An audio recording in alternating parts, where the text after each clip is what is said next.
또 제3시에 나가보니 창터에 놀고 서 있는 사람들이 또 있는지라. 그들에게 이르되 너희도 포도원에게 들어가라. 내가 너희에게 상상하게 해주리라. 그들이 가고 제6시와 제9시에 또 나가 그와 같이 하고 제11에도 나가보니 서 있는 사람들이 또 있는지라. 이르되 너희는 어찌하여 주물도록 놀고 여기 서 있느냐. 이르되 우리를 품꾼으로 쓰는 이가 없음이니이다. 이르되 너희도 포도원에 들어가라 하니라. 저물매 포도원 주인이 정직에게 이르되 품꾼들을 불러 나중에 온 자로부터 시작하여 먼저 온 자까지 삭을 주라 하니 제11시에 온 자들이 와서 한 데나리온씩을 받거늘 먼저 온 자들이 와서 더 받을 줄 알았더니 그들도 한 데나리온씩 받은지라. 받은 후 집 주인을 원망하여 이르되 나중에 온 이 사람들은 한 시간밖에 일하지 아니하거늘 그들을 종이 수고하며 더위를 견딘 이와 같이 하였나이다. 주인이 그 중에 한 사람에게 대답하여 이르되 친구여 내가 네게 잘못한 것이 없노라. 네가 나와 한 데나리온의 약속을 하지 아니하였느냐. 네 것이나 가지고 가라. 나중 온 이 사람에게 너와 같이 주는 것이 내 뜻입니다.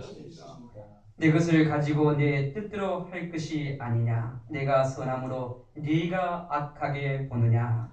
이와 같이 나중된 자로서 먼저 되고 먼저 된 자로서 나중 되리라. 아멘.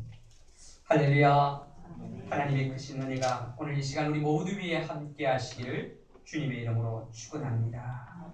우리 오늘 이 시간 또한 3일 만에 주일 만에 오래간만에 뵙는 분들이 있는데요. 우리 앞뒤로 좌우로 주의 이름으로 환영합니다. 축복합니다. 그렇게 인사 나누겠습니다. 주의 이름으로 환영합니다. 축복합니다. 전 교회를 나오시는 분들이 일상생활에서 쓰지 않는 단어들을 교회에서 많이 듣게 됩니다. 대표적으로 할렐루야, 아멘, 찬송, 믿음, 은혜, 구원, 구속, 은총, 영광 등 이런 말을 들으면 왠지 어색해합니다. 그러나 교회를 계속 다니다 보면 이런 말들의 의미와 어떤 상황에서 이런 말을 사용하는지를 알게 되고 자신들도 이런 말들을 하게 됩니다. 요즘 텔레비전 개그 프로나 예능 프로그램에서 연예인들이 교회에서 사용하는 그런 단어들을 종종 하는 모습을 보게 됩니다. 할렐루야라든지 아멘이란 그런 단어를 사용합니다. 그런데 기독교인들이 교회나 생활 속에서 많이 사용하고 있는 단어 중에 하나가 바로 은혜라는 단어입니다. 심지어 기독교인 가정에서 자녀들의 이름을 지을 때 하은이, 예은이, 승은이라고 많이 짓는데요. 그 이름들 가운데 보면 하은이는 하나님의 은혜, 예은이는 예수님의 은혜, 성은이는 성령님의 은혜, 그런 의미를 담고 이름을 짓기도 합니다. 그렇다면 은혜란 과연 무엇인가? 우리말 사전에 보니까 은혜는 사랑으로 베풀어주는 신세나 혜택이란 그런 말로 정의를 하고 있습니다. 또 신약 성경 원어인 헬라어에 보면 이 은혜라는 말을 카리스라고 그렇게 사용합니다. 이 카리스라는 말은 값없이 주는 선물이란 그런 뜻으로서 아무런 조건 없이 공짜로 주는 선물이다 그런 의미를 갖고 있습니다. 그래서요 이 은혜라는 것은 너무나도 좋은 것입니다. 오늘 이 시간에는 하나님께서 우리에게 은혜를 베풀어 주시는데 하나님이 우리에게 주시는 은혜가 무엇인가를 본문을 통해서 세 가지를 살펴보려고 합니다. 첫 번째는 우리가 이해할 수 없고 또 이해되지 않는 그런 질문의 답이 은혜다라는 것을 오늘 본문을 통해서 깨닫게 됩니다. 오늘 본문을 보면요. 왜라는 그런 질문을 갖게 됩니다. 왜? 본문 11절부터 12절에 보게 되면 받은 후 집주인을 원망하여 이르되 나중 온 이 사람들은 한 시간밖에 일하지 아니하였거늘 그들을 종일 수고하며 더위를 견딘 우리와 같게 하나이까. 이 말은 모든 품꾼, 다시 말해 일꾼들이 품삯을 받은 후에 먼저 온 일꾼들이 주인을 원망하며 하는 말입니다. 일꾼이 주인에게 품삯을 왜 이렇게 주느냐고 원망하는 겁니다. 자신들은 종일 땡볕에서 일했는데 자신들보다 늦게 온 일꾼들과 똑같이 한 대라 원씩 품삯을 주는 것은 불공평하다는 겁니다. 만일 여러분들이 아침 일찍부터 포도원에 와서 일한 일꾼이라면 이런 상황에서 어떻게 반응했겠습니까? 당연히 주인에게 왜 이렇게 돈을 주냐고 따질 겁니다. 아마 저 역시도 그랬을 겁니다. 그런데 엄격히 따져보면 주인은 잘못한 것이 없었습니다. 주인은 품꾼들과 약속한 대로 품삯을 주었을 뿐입니다. 나중 온 품꾼들에게 후하게 준 것은 주인의 마음이라는 겁니다. 그러기에 일찍 온 일꾼들이 왈가왈부할 사항이 아니라는 겁니다. 그런데도 그들은 주인을 원망합니다. 오늘 이 시대도 마찬가지입니다. 지금 우리는 옛날보다 더 잘 살고 있습니다. 더 좋은 집, 더 좋은 환경에서 더 좋은 문화적 혜택을 누리며 살아가고 있습니다. 제가요 고등학교 다닐 때 자취생활을 했는데 이 자취생활을 하면서요 제일 힘든 것 중에 하나가 연탄불을 가는 거예요. 이 밤에 보면 자다가도 연탄불을 갈아야 되잖아요. 그래서 연탄불을 갈지 못해서 종종 연탄불을 꺼뜨리기도 했습니다.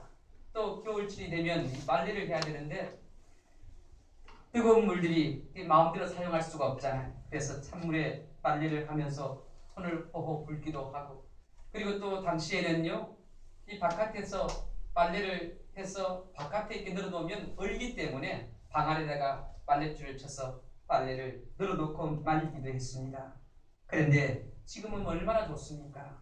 집집마다 기름 보일러 아니면 가스 보일러를 사용하고 있고, 또 세탁기가 있어서 스위치만 누르면 기계가 아래서 빨래를 해줍니다.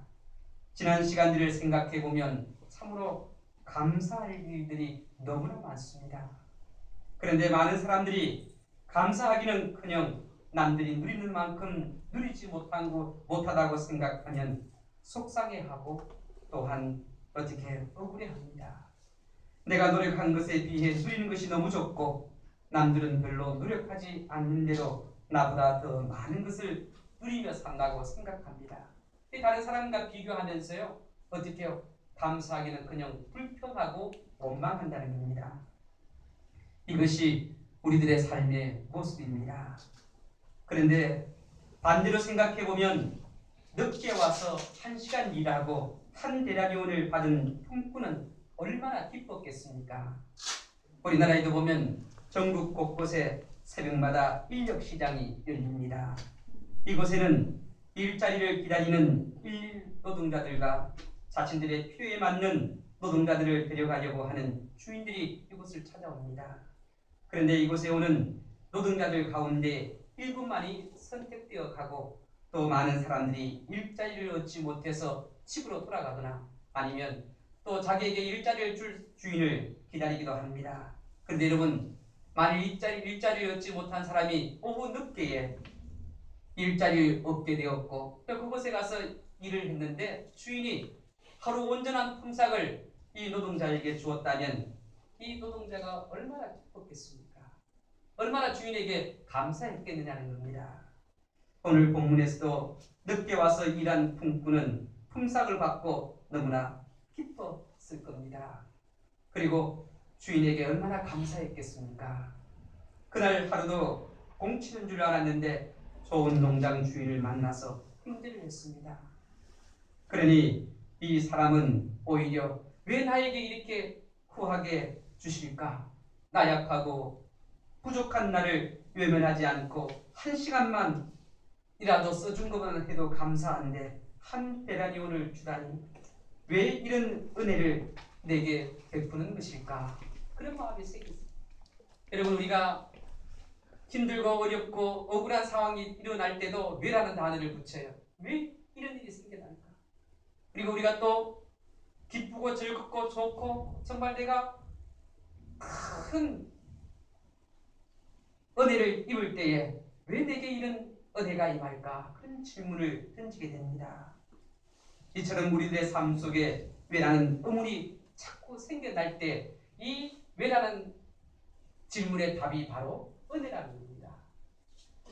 재미교수 김충근 박사님이 쓴 와인이라는 책이 있습니다. 이 책의 제목을 우리말로 번역하면 왜 나입니까? 라는 그런 뜻입니다. 이 김 박사님은요, 자신의 책에서 하나님께 2번 와인이라고 그렇게 질문을 했다고 합니다. 첫 번째는 자신이 훌륭한 교수가 되겠다는 결심을 하고 단돈 $200와 가방 3개를 가지고 미국으로 건너가게 됩니다. 그리고 미국에 가서 열심히 공부를 해서 동양인 최초로 미국에서 정치학 박사학위를 받게 됩니다.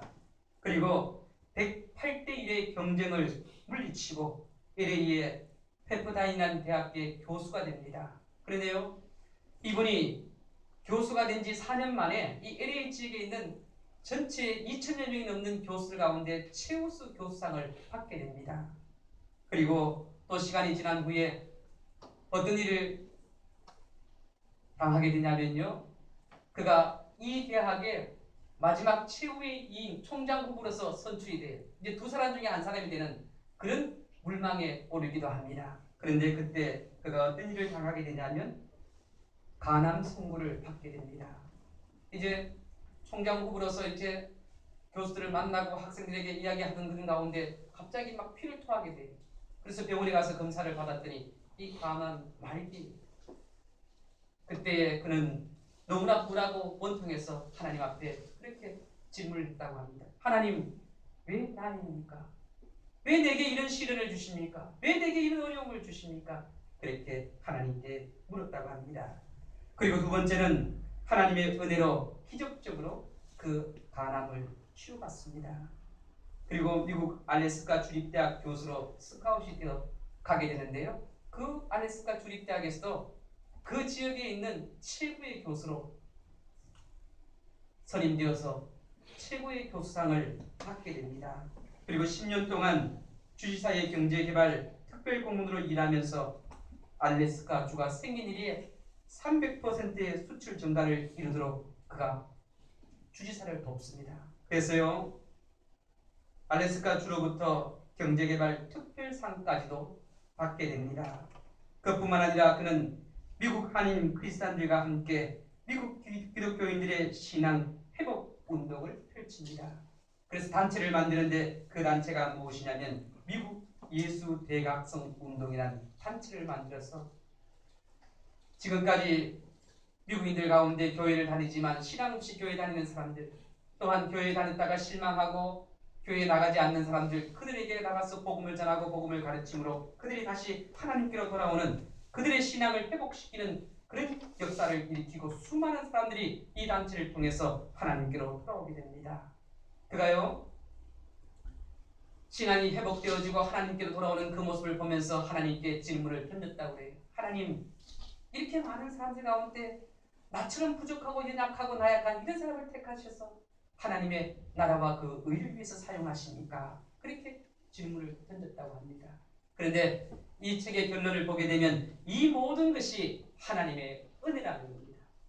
힘들고 어려웠을 때도 하나님께 질문을 던졌고, 또 정말 하나님께로부터 주신 그 은혜를 복을 누리며 살아갈 때에도 하나님께 질문을 던졌을 때 그 모든 것이 내가 잘 되거나 내가 못 되거나 어떤 상황, 어떤 환경, 어떤 처지에 있을지라도 그 모든 것이 하나님의 은혜라는 것을 발견하게 되었다는 겁니다. 이처럼 우리는 영원히 버림받을 수밖에 없는 죄인들이었습니다. 그러나 하나님께서 만세 전부터 우리를 택하셨습니다. 왜 하나님께서 우리를 택하셨을까요? 그리고 또한 예수 그리스도를 통해서 우리를 구원받게 하셨습니다. 왜 우리를 구원받게 하셨을까? 또한 우리를 예수 믿게 해서 하나님의 자녀가 되게 하셨고, 또 우리에게 영생을 얻게 하셨습니다. 왜 그렇게 하셨을까? 오늘 여러분 자신을 한번 생각해 보시길 바랍니다. 왜 하나님이 내가 예수를 믿고 구원받아 하나님의 자녀가 되게 하셨을까? 어떤 의미에서 보면 그 질문을 던지지만 그 질문에 분명한 답을 하지 못할 때가 많을 겁니다. 그런데 분명한 것은 그것이 하나님의 은혜라는 겁니다. 성경을 읽다 보면 우리가 이해할 수 없는 수많은 질문들이 모두 하나님의 은혜라는 말 외에는 다른 말로는 대답할 수 없을 때가 많이 있습니다. 여러분이 한번 생각해 볼까요? 하나님은 왜 장자인 에서를 선택하지 아니하시고 이삭은 두 아들 중에 장자인 에서를 선택하지 아니하고 왜 야곱을 선택했을까? 하나님의 은혜에 있지. 뭐 야곱이라고 특별하고 대단한 사람 절대로 아니었다는 거지. 그리고 왜 하나님은요 소돔과 고모라 성을 멸하실 때 그곳에 정말 그 성을 멸한다고 선자를 보내지 아니하고 하나님께서는 그 성을 어떻게 해요? 멸망시키잖아요. 그런데 여러분 니느웨 성은 어떻습니까? 그 성이 멸망할 것이라고 하나님께서 말씀하셨지만 요나를 보내서 어떻게 그 성이 구원받도록 하셨어요. 왜 소돔과 고모라는 멸하시게 하고 왜 니느웨 성은 구원하셨는지 우리가 의문을 달 수밖에 없잖아요. 근데 그 역시 하나님의 은혜라는 겁니다. 또한 불륜 관계에서 태어난 솔로몬에게 세상 어떤 인간도 얻을 수 없는 그런 지혜를 허락하셨습니다. 왜 그에게 하나님께서 그런 지혜를 허락하셨을까? 그것 또한 하나님의 은혜라는 겁니다. 왜 하나님은 수많은 어부들 가운데 베드로를 선택해서 예수님의 제자를 삼으셨을까? 어떤 의미에서 보면 우리가 의문을 갖게 되죠. 그러나 그것 또한 하나님의 은혜라는 겁니다. 또한 예수 믿는 사람들을 핍박한 사울을 택하셔서 최고의 선교사로 삼으십니다. 그리고 복음이 로마로 또 동아시아 쪽으로 복음이 전파되는 계기를 만들었습니다. 그런데 수많은 사람들 가운데 왜 하필이면 바울이었을까? 그것 또한 하나님의 은혜라는 겁니다. 사람의 논리로는 해답을 찾을 수 없는 그런 내용의 이야기들이 성경을 통해서 보면 많이 나옵니다. 그런데 그 모든 것의 해답이 뭐냐면 하나님의 은혜다 하는 것을 깨닫게 된다는 겁니다. 여러분 다른 종교를 보게 되면요 수고의 대가로 무엇인가를 얻게 됩니다. 불교는 덕도와 고행과 선행으로 열반에 들어간다고 합니다. 힌두교도 전생에 선한 일을 많이 해야 다음 세상에 좋은 모습으로 태어난다고 합니다. 대부분의 종교가 자기 노력만큼 대가를 받게 됩니다. 그러나 우리 기독교는 다르다는 겁니다. 모든 것이 하나님의 은혜입니다. 그래서 기독교는 은혜의 종교라고 말하기도 합니다. 우리를 창조하신 도 하나님의 은혜고 우리를 구원해 주신 것도 하나님의 은혜요 우리를 이 땅에 태어나게 하신 것도 하나님의 은혜라는 겁니다. 우리가 이 세상을 사는 것도 또한 은혜입니다. 이 모든 것이요 하나님의 은혜가 아닌 것이 없다는 거예요. 내가 아내를 만나고 남편을 만나고 부모를 만나고 자녀들을 어떻게 또 태어나게 하고 그 모든 것이 하나님의 은혜라는 겁니다. 두 번째로 보게 되면요 자격 없음에도 누리는 것이 은혜입니다. 여러분 사도 바울은 고린도전서 15장 10절에서 이렇게 고백합니다. 그러나 내가 나된 것은 하나님의 은혜로 된 것이니 내게 주신 그의 은혜가 헛되지 아니하여 내가 모든 사도보다 더 많이 수고하였으나 내가 한 것이 아니요 오직 나와 함께 하신 하나님의 은혜라. 이 모든 것이 하나님의 은혜였다는 겁니다. 여러분 우리가 하나님의 은혜를 알게 되면요 하나님을 보는 것에 대한 이 가치관, 관점이 달라지는 거예요. 하나님이 어떤 분인가를 다시 한 번 더 어떻게 내 삶을 통해 깨닫게 됩니다. 아, 하나님은 정말 위대하신 분이구나. 내 삶의 모든 가정가정 하나하나를 인도하시는 것, 그 모든 것이 하나님의 은혜라는 것을 알게 되면 감사할 수밖에 없는 거예요.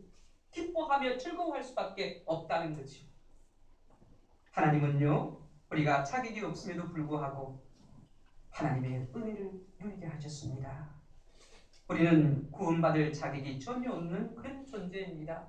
그럼에도 불구하고 하나님은 우리를 구원하셨다는 겁니다. 오늘 본문을 통해서 보면 우리 시간으로 오전 6시에 들어와서 오후 6시까지 12시간 일한 사람들이 있습니다. 또 아침 9시에 와서 9시간 일한 사람이 있고 낮 12시에 와서 6시간 일한 사람이 있고 오후 3시에 와서 3시간 일한 사람이 있고 그리고 오후 5시에 들어와서 1시간만 일한 사람이 나옵니다. 그런데 이렇게 일한 양이 차이가 남에도 불구하고 그들이 받은 품삯은 동일했다는 겁니다. 일꾼 가운데는 하루 품삯을 받을 자격이 없음에도 불구하고 받았습니다. 심지어는 하루 종일 놀고 겨우 1시간만 일했음에도 불구하고 하루에 임금을 받았습니다. 그러기에 1시간 일한 일꾼은 품삯을 받은 것이 아니라 주인으로부터 은혜를 받은 것입니다. 이 주인으로부터 품삯을 받은 것이 아니라 은혜를 받은 것. 오늘 이 시대를 살아갈 때 우리 각자 환경과 처지와 상황과 여건들이 다 다릅니다. 그런데 그 상황 속에서 우리에게 주어지는 것들, 우리가 누리는 그 모든 것들, 그것을요 비교하면 불평하게 되어져 있다는 겁니다. 그러나 그것을 감사하며 이것이 하나님의 은혜라고 생각하면요 감사할 수밖에 없는 거예요. 어느 선교사님의 간증에 나오는 이야기입니다. 아프리카에 살던 한 청년이 미국에서 공부를 마친 후에 고향으로 돌아와 가축을 키우며 목장을 운영했습니다. 여러분, 아프리카에서 해외 유학 간다는 거, 가서 유학하고 왔다는 건요 정말 대단한 거예요. 그리고 또한 이런 청년은 그 지역에서 최고의 신랑감입니다.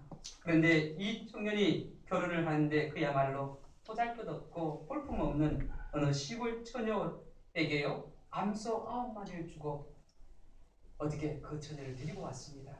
근데 당시 이 지역에, 아프리카 이 지역에는 어떤 결혼 풍습이 있느냐면 남자가 결혼할 때 여자의 집에 가서요 이 암소를 주고 여자를 데려온다는 거예요. 근데 정말 좋은 신부가면요 암소 3마리를 주는 거예요.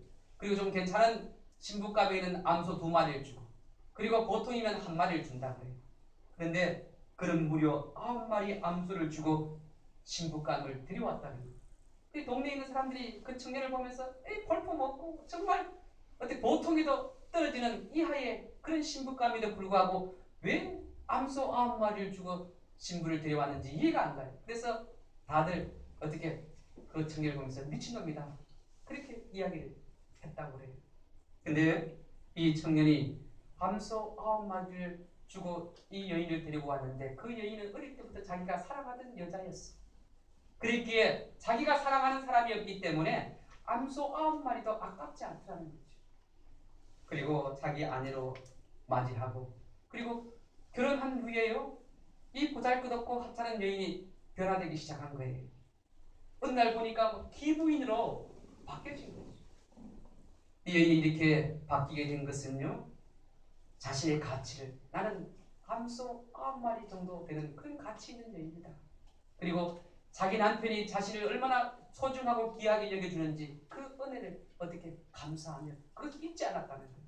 그리고 거기에 맞추어서 열심히 자기 자신이 변화되어진 거죠. 나는 정말 가치 있는 사람이다. 그렇게 해서 말을 할 때도 행동을 할 때도 다르게 했다는 거예요. 그렇게 하다 보니까 정말 존귀하고 가치 있는, 존경받는 그런 기부인이 되었다는 겁니다. 여러분, 그렇다면 우리는 얼마나 가치 있는 존재일까요? 여러분의 가치는 어때요? 이 암소 9마리 정도 되는 그런 가치를 여러분 갖고 있습니까? 엄청나죠. 우리는요 100억, 1000억의 가치가 넘는 예수 그리스도를 주고 핏값으로 산 존재가 바로 우리라는 거예요. 하나님의 아들이신 독생자 예수 그리스도께서 대가로 지불되어지고 우리가 그곳에서 구원받은 바로 그런 존재들입니다. 얼마나 존귀하고 가치 있는 존재입니까? 그렇게 된 이유가 뭐냐면 바로 하나님의 은혜라는 겁니다. 우리가 요한복음 3장 16절에 보면 하나님이 세상을 이처럼 사랑하사 독생자를 주셨으니 이는 그를 믿는 자마다 멸망치 않고 영생을 얻게 하려 하십니다. 하나님께서 자기 독생자를 주심으로 말미암아서 우리가 어떻게 영원한 생명을 얻게 되었다는 거예요. 근데 왜 어떤 상황이 있었기에 우리가 영원한 생명을 얻게 되었는가? 로마서 5장 8절에 보니까 우리가 아직 죄인 되었을 때 그리스도께서 우리를 위하여 죽으심으로 하나님께서 우리에 대한 자기의 사랑을 확정하셨습니다. 하나님께서 우리를 향한 그 사랑을 이 예수 그리스도를 십자가에 못 박혀 죽게 하심으로 어떻게 보여주셨다는 거예요. 그러니까 우리가 얼마나 존귀한, 얼마나 가치 있는 존재, 그런 가치 있는 존재라고 생각한다면 어떻게 우리의 삶이 달라져요. 우리가 그 하나님의 은혜를 잊지 말고 살아야 된다는 겁니다. 세 번째로 보게 되면 우리를 향한 주님의 긍휼하심이 은혜라는 겁니다. 13절부터 15절을 보게 되면 주인이 그 중에 한 사람에게 대답하여 이르되 친구여 내가 네게 잘못한 것이 없노라. 네가 나와 한 데나리온의 약속을 하지 아니하였느냐. 네 것이나 가지고 가라. 나중은 이 사람에게 너와 같이 주는 것이 내 뜻이니라. 내 것을 가지고 내 뜻대로 할 것이 아니냐. 내가 선함으로 네가 악하게 보느냐. 주인이 무슨 말을 합니까? 나중에 온 이 사람에게 너와 같이 주는 것이 내 뜻이다. 한마디로 말하면 내 것을 가지고 내 마음대로 한다는 거예요. 그러기에 주님의 마음, 주님의 뜻이 바로 은혜라는 겁니다. 여러분, 우리가 믿음의 삶을 살고 또 신앙생활을 하고 또 세상 가운데도 삶을 살아갈 때마다 하나님의 은혜를 깨닫게 되면요, 그때부터는 비교하는 삶이 아니라 감사하는 삶이 시작이 되는 거예요. 왜 포도원 주인은 1시간밖에 일하지 않는 사람에게 하루 종일 일한 사람과 동일한 품삯을 주었을까? 이것은요, 주인에게 긍휼히 여기는 마음이 있었기 때문입니다. 어떤 긍휼의 마음인가? 당시 한 데나리온은 한 가정의 하루 생활비입니다. 그런데 6시간 일했다고 반 데나리온을 준다거나 1시간을 일했다고 12분의 1 데나리온을 준다면 그 가족들은 어떻게 해요? 굶어야 되지 않겠어요? 그러기에 이것은 그가 한 일에 품삯을 준 것이 아니라 그 가정에 하루 생활비를 준 겁니다. 하나님의 은혜. 우리 하나님도 마찬가지입니다. 하나님이 우리를 대하실 때 우리가 행한 대로 대해 주신다면 그것은 은혜라고 할 수 없을 겁니다. 그러나 우리 하나님은 우리가 자격 없음에도 우리를 불쌍히 여기시고 어떻게 우리에게 더 풍성한 것들을 허락해 주신다는 겁니다. 그래서 여러분, 우리가 하나님 안에 있을 때 많이 가지고 있다고 해서, 적게 가지고 있다고 해서 불평하고 원망할 필요가 없다는 거예요. 모든 것이 하나님의 은혜라고 생각하며 감사할 때 우리의 삶 속에 더욱더 하나님께 감사할 수 있는 일들을 허락해 주신다는 겁니다. 우리가 창세기를 통해서 보면 아브라함이 나옵니다. 하나님께서 아브라함을 부르십니다. 그런데요, 이 아브라함을 불러서 하나님이 약속합니다. 너와 너의 본토 친척 아비 집을 떠나 내가 네게 지시할 땅으로 가라. 그리하면 너는 복의 거늘이 되게 하겠다. 하늘의 별과 해변의 모래와 같이 그런 많은 파솔이 너를 통해서 일어날 것이다. 그렇게 하나님께서 아브라함에게 약속해 주십니다. 그런데요, 아브라함이 하나님께 좋은 일을 많이 해서 하나님이 그렇게 하신 거 아니에요. 우리가 지난 주에도 말씀을 선포했지만 아브라함이 어떻게 해요? 하나님께서 약속하신 그 땅에 가서 기근을 만났을 때 아브라함 믿음이 없어서 애굽으로 내려가잖아요. 그곳에서 어떻게 행한 행동을 보게 되면 정말 어떻게 인간 이하의 그런 행동을 해요. 자기 아내를 누이라고 그렇게 이야기하고 자기 아내였음에도 불구하고 애굽에 어떻게 왕의 아내가 될 뻔한 그런 위기도 맞게 되잖아요. 그가 믿음이 있었다면, 그가 정말 하나님 앞에 온전한 믿음이 있었다면 그 약속을 땅을 떠나지 않았을 겁니다. 그런데 아브라함은 그렇게 믿음이 있었던, 처음부터 그렇게 믿음이 있었던 사람이 아니라는 거죠. 하나님께서 그를 부르신 것도, 그에게 약속하시고 그에게 복을 주신 것도 하나님의 은혜라는 겁니다. 모든 것이 하나님의 은혜로 이루어지게 되었다는 겁니다. 그러므로 우리는요, 이런 하나님의 은혜를 누려야 됩니다. 하나님의 은혜가 내게 임했음에도 불구하고 그 은혜를 느끼지 못하고 누리지 못해. 얼마 전에 어떤 개그 프로에 보니까 누려 하는데 어떤 구두를 닦고 가난하게 해서 일하게 막 큰 부자가 되었는데, 부자가 되었음에도 불구하고 자기가 옛날에 가난하고 힘들 때 생활하던 그런 일들에 대해서 어떻게 버리지 못하는 거예요. 문득문득 그것이 생각나고 거기에 막 매여가는 거지. 근데 여러분, 우리는 하나님의 자녀, 하나님께서 우리에게 은혜를 주셨고 복을 허락해 주셨어요. 그걸 누리며 살아야 돼요. 하나님께서 내게 은혜를 주셨다. 내가 상상할 수 없는 그런 은혜를 하나님께서 내게 허락해 주셨다. 하나님 감사합니다. 그러면서 그 은혜를 누릴 수 있어야 된다는 거죠. 근데 여러분, 우리가 하나님께서 그런 은혜를 베풀어 주시고 그 은혜가 지금도 나와 함께 하시고 그리고 또한 그 은혜를 누리고 있는데, 문제는 뭐냐면 우리가 그 은혜를 쉽게 잊어버린다는 거예요. 그 하나님의 은혜를 잊고 살아간다는 거예요. 미국의 한 심리학자가요, 특이한 시험을 했다고 해요. 어느 동네의 한 지역을 선정해서 집집마다, 그 지역에 있는 집집마다 하루에 $10씩 집 앞에 두고 가기 시작한 거예요. 그런데 처음 이제 $10씩 집 앞에 두고 가니까 그것을 보고 사람들이 저 미친 건 아닌가? 왜 이상한 짓을 하지? 그렇게 하면서요, 슬그머니 그 떨어진 그 두고 간 돈을 가지고 가더래.